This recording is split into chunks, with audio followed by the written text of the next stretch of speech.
Le processus électoral a été officiellement lancé le vendredi 13 mars 2015 avec la publication de l'arrêté présidentiel convoquant le peuple en ses comices dans le journal officiel Le Moniteur. L'arrêté confirme que le calendrier électoral a été élaboré par le Conseil électoral provisoire en concertation avec les dirigeants des partis politiques.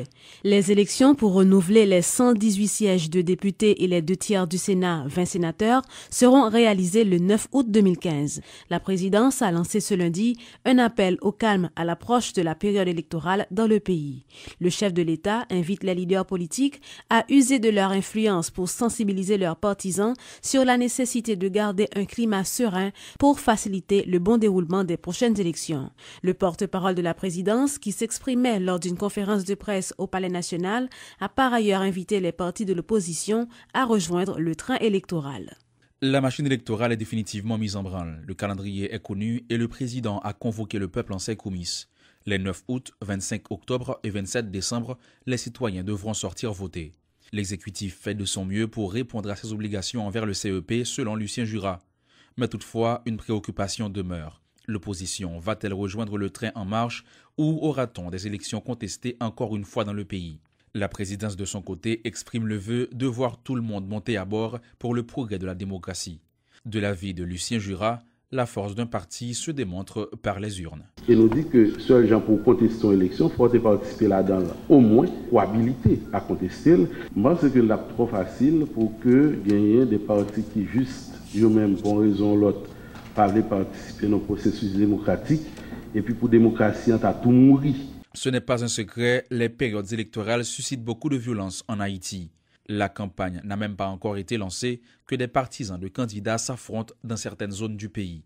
L'exécutif est préoccupé, selon Lucien Jura, et lance un appel au calme en invitant les leaders politiques à ne pas encourager ces pratiques. Campagne électorale faite pour le dérouler dans la tolérance, dans le respect, dans la sérénité, pour que nous arrivions à ce cap transition ça de la manière la plus souple qui soit, et ce sera au bénéfice de la démocratie et de l'état de droit tout d'abord. Les élections de 2015 ont besoin de légitimité et seul un climat serein peut mettre les électeurs en confiance.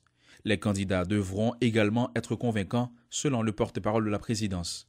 Élire 119 députés requiert l'implication de tous, affirme Lucien Jura. C'est tout d'abord la Chambre des députés, le Parlement haïtien dans un premier temps, qui dans la loi 2013 là, est arrivé à 113 le vient amendé et non 112. Et puis, à partir de consensus politique, les acteurs qui se sont réunis au niveau de l'exécutif et des partis politiques qui nous ont amenés à ces 6 circonscriptions additionnelles. Notons que selon le calendrier électoral, les partis qui ne sont pas encore sur la liste du CEP ont jusqu'au 20 mars pour se faire inscrire.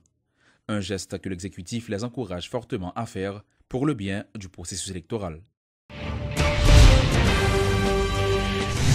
Les inscriptions des partis politiques sont déjà ouvertes au niveau du Conseil électoral provisoire. C'est ce qu'a indiqué l'un des membres du CEP, Jacques Séus Joseph. Le Conseil électoral a fait savoir que les élections coûteront 53 millions de dollars américains, mais 38 millions sont déjà disponibles. Nous connaissons le Conseil là déjà gagné une liste d'environ 160 partis politiques. Mais le Conseil là pas qu'à rentrer partis politiques dans le processus électoral là sans volonté, même si ils étaient déjà inscrits précédemment dans le registre dans le Conseil là. Il faut partis politiques qui étaient déjà inscrits viennent confirmer participation dans le joute électoral là, dans le processus électoral là. Et en même temps, partis politiques qui pas de temps inscrits, nouveaux partis politiques pour passer viennent inscrits pour rentrer dans la liste partis politiques qui peuvent aller inscrire, qui peuvent aller dans l'élection. Et c'est ça que même conseiller vivement que partis qui décident de prendre temps pour venir faire ça, parce que c'est avec enregistrement dans le registre électoral là qui va le permettre de participer, sinon ils ne peuvent pas participer dans l'élection. Pour question évaluation avec eux, nous tous conseillers électoraux, nous parlons dans le département pour évaluer bec ak bed yo. Tout le monde te connaît. Bec ak bed yo, dans pile là-dedans qui te contesté. Il y a des contestations qui sont légitimes. Nous prenons note de nouvelles contestations ça pour nous évaluer bec yo, côté qui pas de contestation, côté qui correspond avec décret électoral là, n'a validé yo, côté qui pas correspond, n'a fait refaire concours yo, de manière à ce que pour nous commencer processus là avec crédibilité pour garantir légitimité moun qui va l'élu dans la prochaine élection.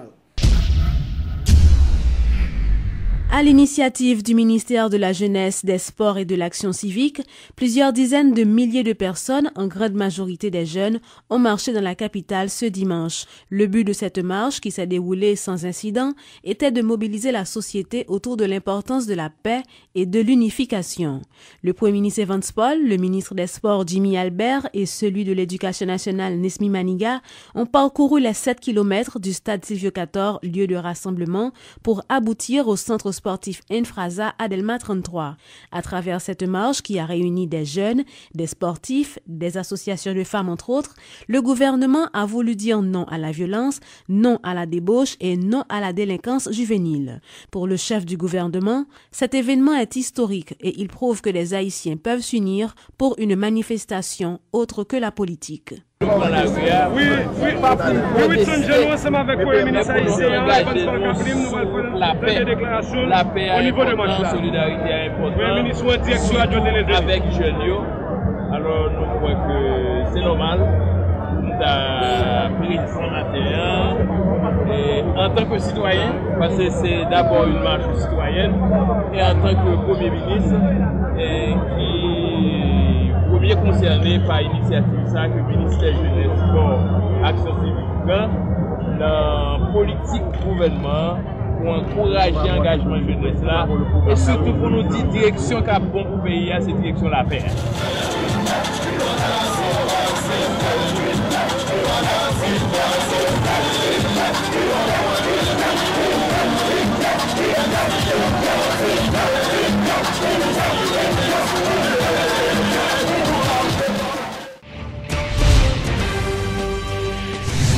Toutes les activités minières ont cessé sur le territoire haïtien suite à la résolution adoptée par le Sénat en février 2013, confirme l'ingénieur Ludner Remaret. Le responsable du bureau des mines explique que cette cessation d'activité a mis au chômage de nombreux employés haïtiens et compagnies minières, dont une trentaine d'ingénieurs géologues, et a eu un fort impact sur certaines communautés. Société minière, tout le monde, pas gagné un monde dans le pays de cette tranche d'âge que sénateur 50 ans, 60 ans, qui pas connaît l'existence Sainte-Geneviève, société canadienne, qui pas connaît l'existence de Newmont, qui paraît depuis 86, qui pas connaît l'existence de Eurasian ou Haïti Gold, comme société qui accompagne Eurasian. Pas de monde qui pas connaît l'existence Citadel, qui est une société formée d'ingénieurs, bon pile ingénieurs dans le pays qui dans Citadel et qui a négocié convention. Donc, tout connaît sa société minière t'a fait. Parce que société minière pas seulement si elle est tombée, yo fait demande de permis de prospection, yo fait un pile prospection dans le pays, yo fait demande de permis de recherche, yo fait recherche dans le pays et yo gagne des données jusqu'à ce que yo capable mettre une étude de faisabilité campée et puis yo fait demande de permis d'exploitation. Donc yo gagne exploitation, c'est la loi. Il n'y a pas de mine en production. Donc, c'est des gens, c'est des sociétés qui viennent ici, dans ce pays, que l'État ici a invité. Et ils viennent faire ça, l'exploration et pour aboutir à l'exploitation.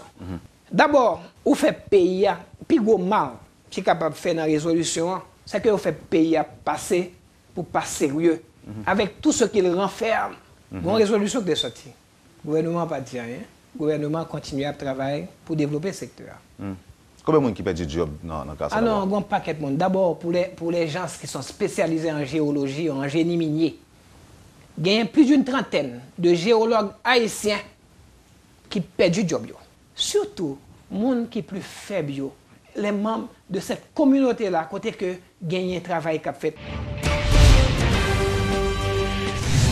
2 enfants souffrant de problèmes cardiaques seront opérés par jour à l'hôpital Saint-Damien, nos petits frères et sœurs.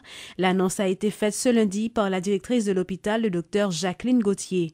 Madame Gauthier a fait remarquer que ces interventions chirurgicales seront réalisées dans le cadre du programme Gift of Life International du Rotary Club d'Haïti, financé à hauteur de $146 000 américains. Je traduis en créole le cadeau la vie dans le club Rotary en Haïti.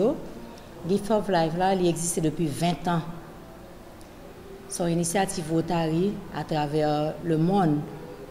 Le regarder au conseil de pays que si vous n'avez pas de chance de faire un problème que si vous n'avez pas de cob pour traverser dans l'autre pays ou bien si vous avez une chance de nous contacter aider il y a prêté y a maladie souvent jusqu'à ce que nous fait programme ça pour pays quand pas nous qui gagne difficulté. Ils organisé une série de missions. Ils réunissent tous les spécialistes, donc chirurgiens, anesthésologistes, qui ont soins intensifs, soit fait cœur, miss, techniciens pour appareil, qui poursuivent Timonio, et puis ils fait de missions. Donc, Saint-Damien a accueilli la première mission. Et c'est une première étape pour le projet. Ça. Parce que le projet ça a bien 2 volets. Non seulement mission à permettre Timonio un problème de cœur pour opérer, mais tout il a formé Haïtiens, docteurs, miss, techniciens, pour au fur et à mesure, ça prend un petit temps, peu à peu, il est capable de même ramasser projet en Haïti, là, ça a un bon programme de chirurgie cardiaque qui Haïtien même. 600 000 têtes de bétail ont déjà été identifiées et vaccinées dans les 10 départements du pays. Une annonce du secrétaire d'État à la production animale, le docteur Michel Chancy.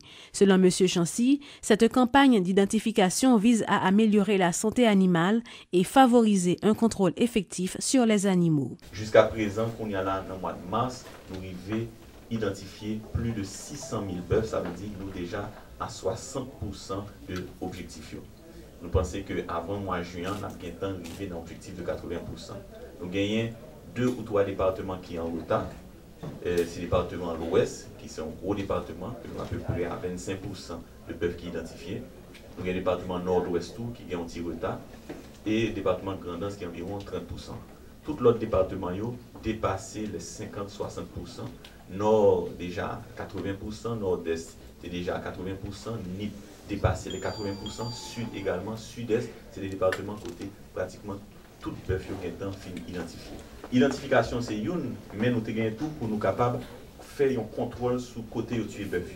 Et nous instituons un système de contrôle abattage, contrôle côté où tu es bœuf avec mairie. 70% de mairie qu'on a là, ils ont réussi à remettre un contrôle sur le côté où tu es bœuf. Et nous gagnons un dispositif qui gagne près de 300 inspecteurs, contrôleurs d'abattage, qui sont des volontaires, qui sont accrédités par le ministère de l'Agriculture, et c'est eux-mêmes qui contrôlent l'abattage dans 70% de nos communes.